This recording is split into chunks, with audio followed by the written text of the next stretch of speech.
So getting into some coaching news here on Group Chat Football Live. North Carolina, shocker. This is a very surprising one. No one saw this coming, but North Carolina hires Steve Belichick as defensive coordinator. Comes over after one season at Washington. And look, all jokes aside, D, this is a guy who obviously his namesake is what it is. So his name's been out there, right, as someone in the coaching world. But you look at the improvement of the Washington defense, albeit there's a Washington team that went to the national title last year. So you may not have really thought too much of it.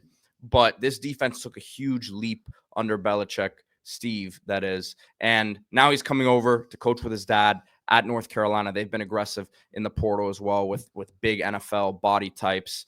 But someone who has NFL play calling experience at a high level on the defensive side of the ball. Yeah, and you love that he had the experience in college, right? So he's not just learning on the job. But look at his resume from 2012 to 2023. Defensive assistant, safeties coach, defensive backs coach, and outside linebacker coach for the Patriots, of course, under his father. 3 Super Bowls during that time. Played lacrosse at Rutgers for 3 years, and then football his final year.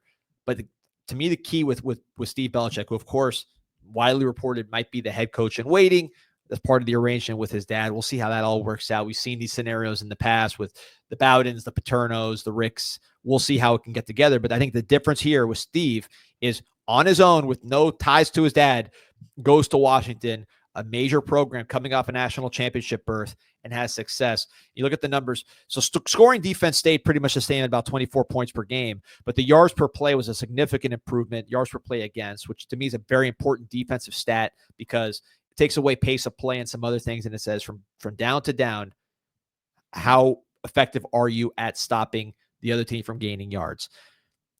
Last year, this is the Pac-12 championship year, the year they went to the national championship, 78th in yards per play. So that was very much an offense-dominated team. Michael Penix, Roma Dunze, the whole crew. 78th in yards per play is not good. It's amazing they made it as far as they did.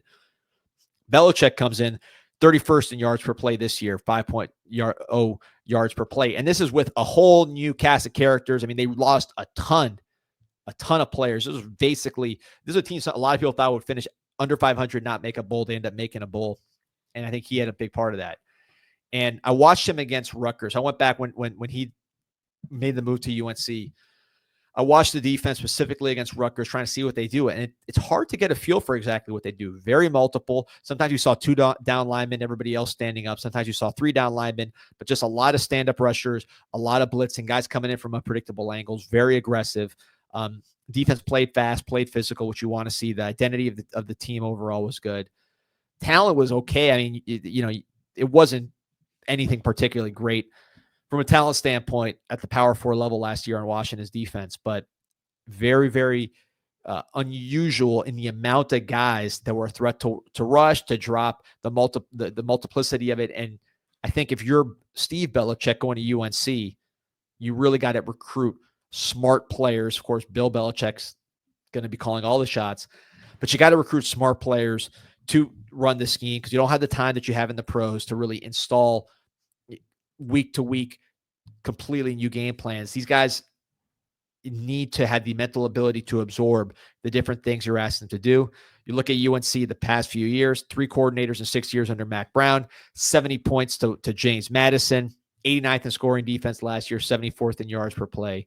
A lot of room for improvement, but I think this is a move that makes a lot of sense given, obviously the family tie, but the fact that this guy was a Power 4 defensive coordinator last year and did a nice job on a team in transition. We kind of touched on it a couple of weeks ago, maybe last week when we were talking North Carolina. But do you think that Jed Fish and the guys at Washington kind of feel like, man, maybe we shouldn't have let Bill around the program so much this year? Bill said he looked at it as a blueprint. So big compliment to Jed Fish. When Bill Belichick was talking before he took the UNC job, I think actually right as he took the UNC job, he mentioned that Washington was kind of a blueprint for what they were trying to do. So a pro-style program, Jed Fish, a guy that really started with the pros before he got back into the college game. He's kind of bounced back and forth, but he's somebody with pro experience, obviously on the other coast. But from UNC's standpoint, look, we know the deal here, but I think the big difference between, again, what's happening in North Carolina and what you've seen with Bobby Bowden and his son, Joe Paterno and his son, Mark Richt and his son, some of these other situations where these coaches that have a lot of power and reputation can get their sons in. Steve has a year on his own and had success. So I think that makes you feel better if you're a North Carolina fan. Now it's about getting the players, and we've been covering UNC's portal efforts nonstop. If you're a UNC fan or you're interested in what UNC is doing, like and subscribe to this show. Watch some of our old videos. We're breaking down everything that UNC is doing in the portal, because it's going to be very interesting to see how they build this defense up to something that can absorb all that Steve Belichick and Bill Belichick will put on their plate.